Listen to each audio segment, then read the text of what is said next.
What's up, everybody? Welcome to another episode of Pasty-T Garage. Today we're going to be working on a 2016 Toyota Rav4. Going to be doing the front brakes on it, and I'm going to walk you through my step-by-step process on how I'm going to do this brake job.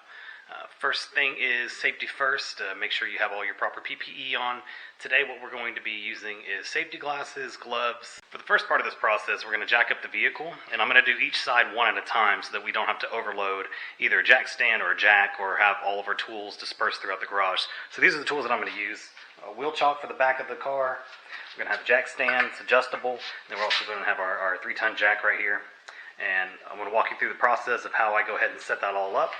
We're going to do the driver's side first, and then the passenger side is basically just going to be the exact same as the driver's side. One thing I forgot to mention was when you're taking the lug nuts off a vehicle, it's important to do that while the car is on the ground, because you have a lot more leverage to torque the lug nuts off. So I'm going to do that in the front first.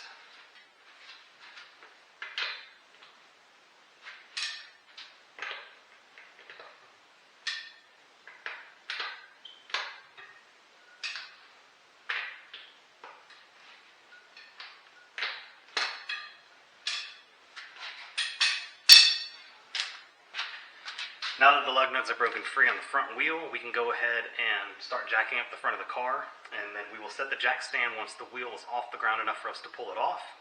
And then I will go ahead and remove the wheel with the power drill, and then we'll get to the brakes. One thing to note is I have this pinch seam little stand, and what this does is the pinch seam actually rides in the middle of this ridge, so that when you're jacking up on the car, you have more surface area to actually push the car up, as opposed to just having the pad on your jack pushed against the pinch seam. And what this does is it prevents any sort of buckling of that seam if you're jacking up the car.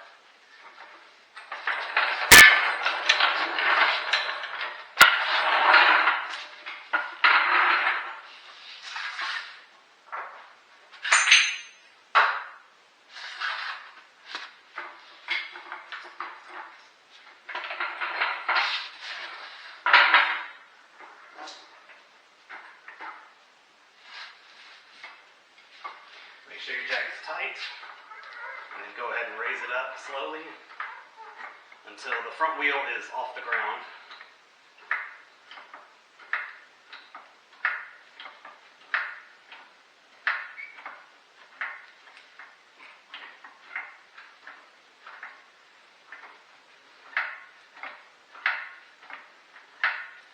Okay, front wheel is off the ground. We're going to find a suitable spot to put the jack stand, and then we're going to set that.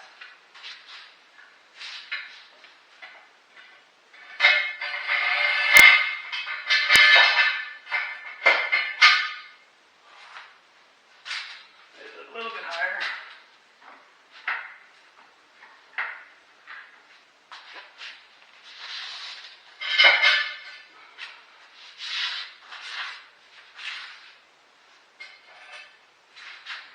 What I'm doing is I'm setting it under the front subframe where a main bolt goes into the body of the car, because this is a spot that will not move when the suspension levels itself out.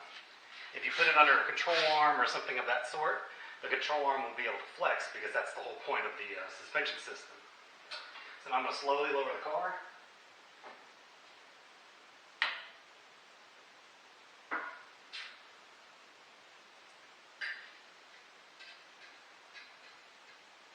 Verify that the jack is secure.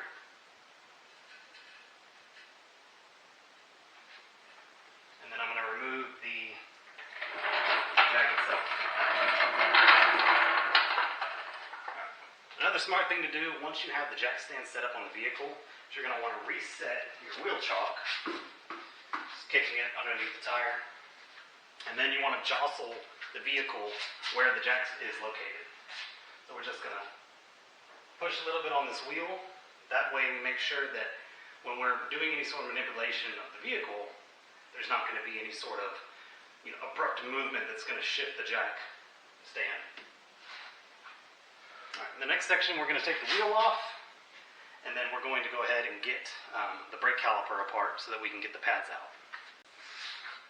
For this next section, I'm using a DeWalt impact wrench or impact gun with an adapter for a 3/4 inch socket and then a 21mm socket. That's just to remove the rest of the lug nuts. Makes it a little bit faster. Now be careful, because once you remove the last lug nut, the wheel is going to get loose. So you want to be careful to remove the wheel and then put it off to the side, because we don't need it for a little while. Another thing I like to do, just so I don't lose the lug nuts, is I go ahead and take them and I just put them right next to the wheel. That way they're out of the way and there's no worry about them, flying away or moving or anything like that. Alright.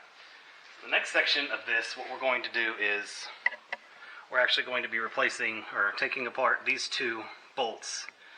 And before we do that, we want to make sure that we compress the caliper piston a little bit so that we can remove the caliper off of its bracket. So as I said previously, the next step that we're going to be doing is removing these two bolts off the calipers. I've measured it to be 14 millimeters. We have a ratchet wrench that we'll use to do it, but we're going to go ahead and break it loose with a ratchet just in case it's a little too tight for us to get with the ratchet wrench. But before I do that, what I want to do is I want to compress the caliper a little bit. That way the caliper piston will go into the caliper and I'll be able to remove this very easily. The reason we do this now is because we'll be able to remove everything from the pads, and we also want to compress it all the way because the new pads are going to be significantly thicker, so we're going to want to make sure that the caliper can slide back on.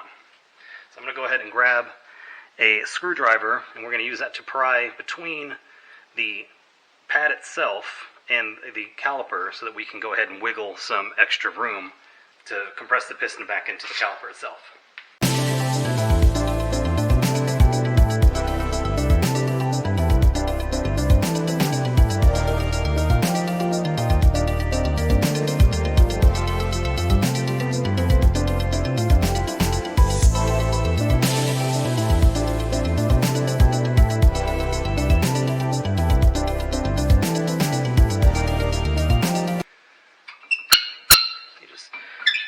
Pull the pads out, and so basically on most brake pads they'll have this little chirp, like the pads are making noise, they're kind of low, so we're going to replace them anyways, but it'll have this wear bar indicator right here, and what that'll do is when the pad gets so super low, every time you hit the brakes, that piece will hit the brake rotor and it'll just make a pretty bad noise. So the things that we're going to do now, we're going to take both the pads off. Sometimes they'll have a backing shim, which will be this part right here, and if the new pads don't come with this little shim plate, then we'll go ahead and take these off like that, and then we'll just put it on the new one. But we'll check to see if the new ones have it. Sometimes they do, sometimes they don't. And then there's also these little clips that stick in this caliper bracket, and what those do is they basically just hold the pad in place so that it's a secure fit in there. But what we're going to do is we're going to take them off and we're going to clean them up a little bit, and then I'm going to put some paste on them so that the pads will be able to slide freely. The other thing that we can do is we can compare the old and the new pads just to make sure that we did get the correct one. So what you can do is side by side you can kind of see that they're going to match up correctly. You can also slide the new one in without all the accessories to make sure that it will fit in your rotor. Now, for this Rav4, I have found that there are a whole lot of different pad options. So it looks like our pad fits just fine. Of course, we have to swap over all the accessories, but I did consult with a Toyota parts worker to make sure that I was going to get the correct pad, because like I said, there were a whole lot of different pad choices for this particular Rav4, and I wanted to make sure that I had the correct one for the rotor. This is an XLE model, and the XLE in the United States means that it has a little bit bigger of a rotor and pad, so make sure that you get the correct pad for your vehicle.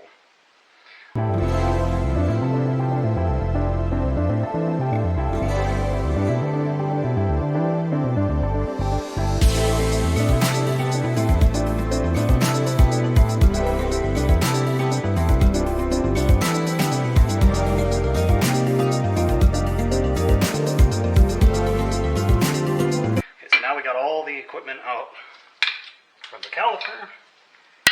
I'm going to move my stuff over because I'm going to go ahead and clean up the caliper a little bit with some brake clean. Right, so the next step of the process, we're going to go ahead and clean up the caliper. What I'm going to use is some brake clean and also just an old toothbrush that I don't care if it gets dirty. So we're going to brake clean the area. Doesn't take much, but we do want to make sure that it is free of any sort of debris. And of course, you know, the heavier soiled the part is, the more cleaning you'll have to do. Now, it is recommended you use brake clean in a well-ventilated area because it is pretty potent in the smell.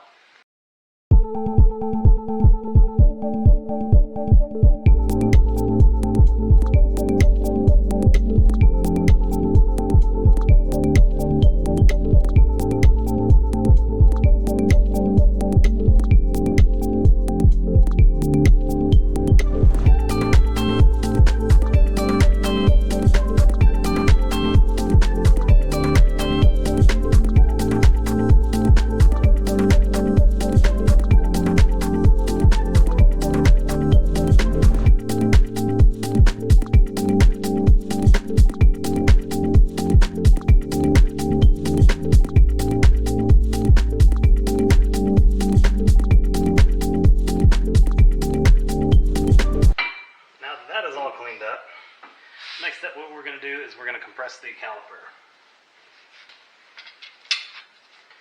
There are several caliper tools that you can use. My favorite is just using a giant pair of channel locks just to kind of compress the piston. We want the piston to be flush with this edge. Now, it is important to note that when you have low brake pads, oftentimes your fluid reservoir for your master cylinder looks low. That doesn't mean that you lost fluid, it just means more fluid is being used to push the piston out. So it is advisable to not fill up your master cylinder with brake fluid prior to doing brakes, because then you'll have way too much fluid, and then when you compress this piston, it's actually going to overflow from the master cylinder reservoir. Okay, so now we're going to dress the new pads. And these pads, they're identical either side, so it doesn't matter. So what we're going to do is we're going to take one side and we're going to make that the back. So I'm going to put all the shim and everything that came off the old pad should line right back up and clip on and kind of snap in place like that just did. We're also going to take the wear indicator and put that on, and that also just snaps right in. Same with the other pad. We'll just take the shims that came off, make sure they line up, and they should go ahead and snap in. This is also assuming that when you removed them, there was no sort of bending or anything that happened with the shims. And then we'll take this wear indicator and we'll also put it in place. Snaps right in. So now we're going to replace the shims back on the caliper itself, or I'm sorry, the caliper hardware. They should just press in. You want to notice that they do have tabs on either side to make sure that they fit in correctly. Oops.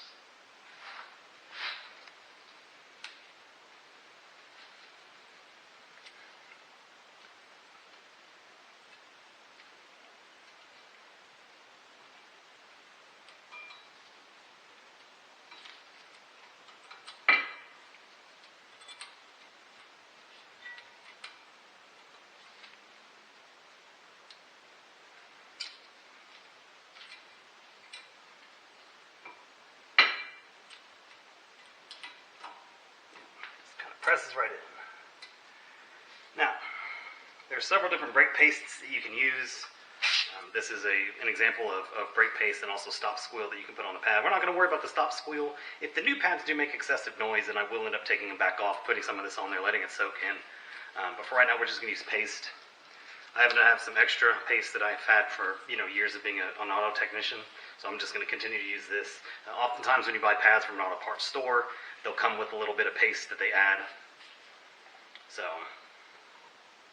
and it looks kind of like this, almost like a anti-seize for doing like juice sensors or something like that. So this is nice because it has a little brush applicator. Like I said, we're just going to put a little bit on there. You don't want to overdo it because this will be a good way of collecting brake pad dust. We're just going to put a little bit on the movable parts. That way, when the brake pad moves in and out from you compressing the brakes, it'll just have a little bit easier way of sliding back and forth, and it won't hang up, make noise. You want to be careful not to get it on the actual caliper.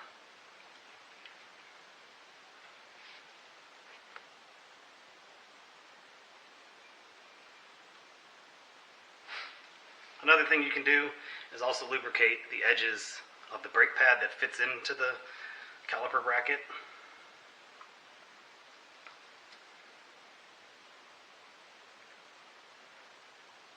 It doesn't take much.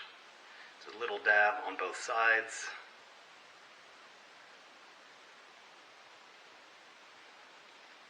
And then what other people like to do is the part of the pad that actually rides on the piston. I'll actually put that on backwards. It's a good thing I checked this, because this is on backwards.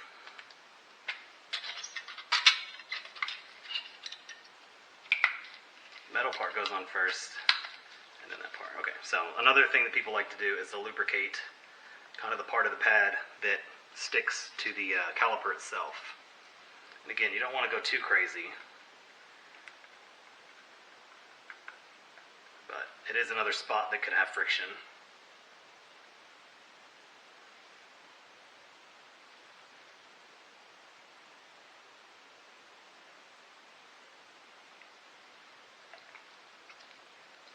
Okay, now that our pads are dressed, we're going to go ahead and put them back in.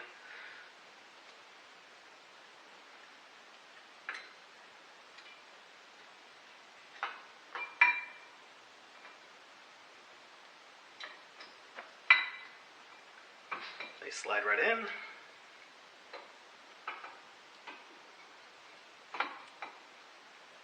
you can kind of pinch, get the rotor all lined up.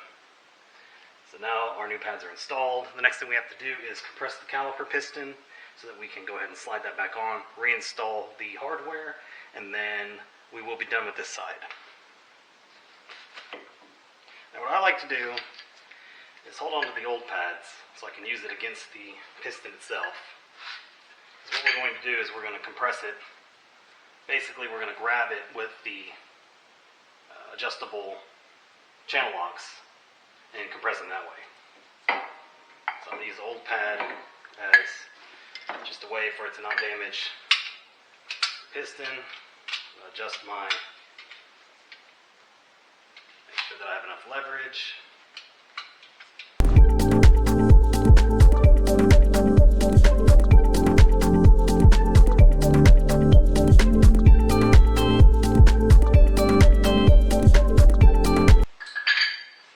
Now we've compressed the piston all the way back into the caliper. We're going to go ahead and reinstall it and make sure that our line is not bound. And once it's compressed all the way, you'll see that it just slides right on the pads. You may have to move these pins in order to get the caliper back on. So you just kind of squeeze them back in. There you go. And then you take your bolts. I like to line them up, hand thread them a little bit before I get crazy with the ratchet or anything. Make sure both are on there.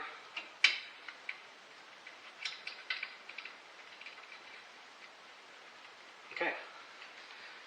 Now is where our ratchet wrench comes into play. Oops, wrong way.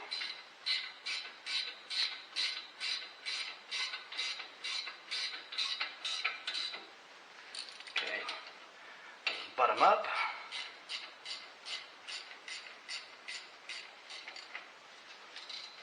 And then go ahead and tighten them down. Now it is important to know that if you're not comfortable with figuring out how tight something should be, always refer to a manual that'll tell you any sort of torque specs. So like everything on this car will have some sort of torque spec. These will have a torque spec, you know, all the different bolts and hardware. So refer to that when you want to make sure that you have something tight enough. Sometimes too tight is bad. So you want to make sure that it's the correct tightness. I'll grab my ratchet. I'll go ahead and do another kind of check to make sure that they're tight. Okay, good enough. Remove this, and we're ready to put the wheel back on.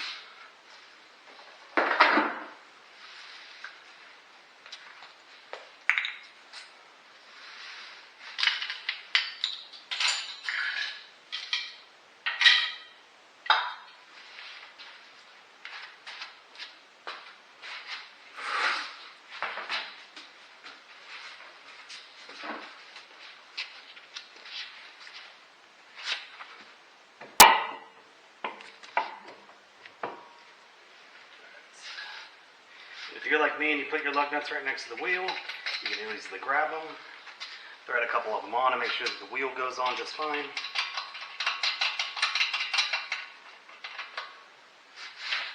Use your adjustable.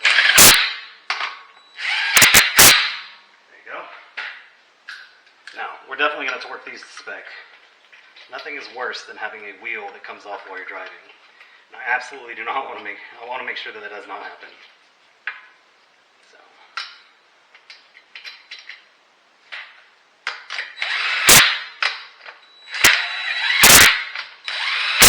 That's only tight enough to get the vehicle on the ground. We're going to torque it to spec once it's on the ground. Now that we've finished putting the wheel back on, we're going to go ahead and jack the car back up, remove the jack stand, remove the wheel chock from the back.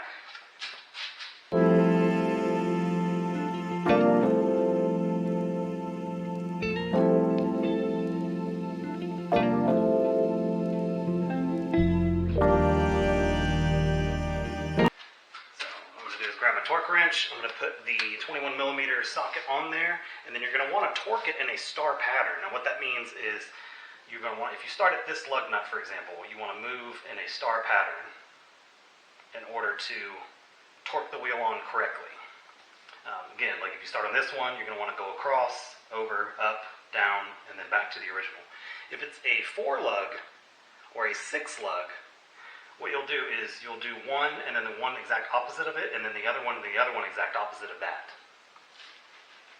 But for a 5 lug pattern, you're going to do it in a star pattern.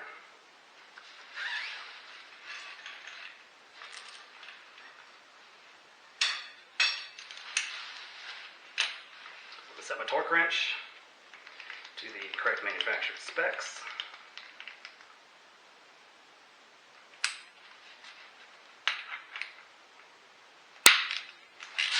Torque until you hear the click. Then I'll move down.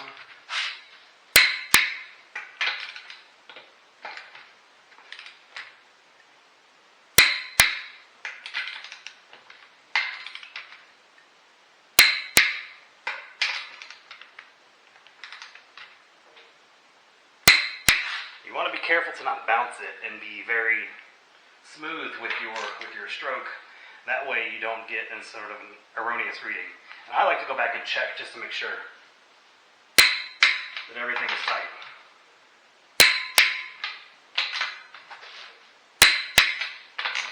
So I do another sweep. And I go ahead and check the first one again. And that's how I know that I am torquing the wheel correctly. One more thing to remember is once you're done with both sides of the brake pads, you're going to want to go inside the car and you're going to want to depress the brake pedal a number of times until it gets tight. By doing this, it compresses the piston caliper, the caliper piston all the way out to where now the pads are sitting flush with the rotor.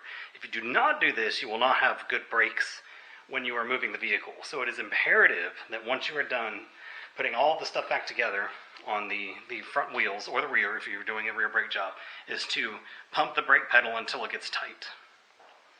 Once we do that, we are ready to go for a test drive. And what we're going to do is we're going to want to seat the brake pads in. Now, the way that I do it is I want to do several between 30 and 40 mile an hour stops, and you want to press the brake pad hard. You want to press the brake pedal hard, but not slam on the brakes. You don't want to engage an ABS system if your car is equipped with that. What you want to do is make sure that you are giving it a good amount of force, because what you want to do is create friction between the new pads and the surface of the rotor so that they can mate together. And we're going to go do that. I'm not going to film it, but basically I find a very safe spot that I can do this. I get to between 30 and 40 miles an hour, and I do heavy braking until I come to a complete stop, and I repeat that about 3 or 4 times until I feel comfortable that now the pads are seated completely to the rotor. So I just wanted to make sure that I mentioned that, because these two parts are extremely important to make sure that your new brake pads are seated correctly to your rotor in your new system. If you do not do these, your brake pads will not function normally. Now that we've finished with this side, doing the passenger side is going to have the exact same process. Jacking the vehicle up, setting the jack stand, the wheel chock, removing the wheel, removing the caliper, removing all the caliper hardware, the brake hardware, swapping the brake pad hardware over, cleaning everything up, compressing the piston and the caliper, and then putting everything back together. So that's going to do it for me today. I appreciate everybody joining me on this adventure of putting front pads on a 2016 Toyota Rav4 XLE. If you have any questions, please leave them in the comments. Give me some ideas of things that you might want to see in the future. Right now the videos are going to consist of mainly maintenance and parts that I already have for the vehicles. So that's going to give me some content for now, but I also plan on doing things like educational videos, how something works, how a particular system operates, things of that nature. So drop your questions or any sort of comments below, and we will address those there. But thank you, everybody, and that's going to do it for me today on Pasty-T Garage.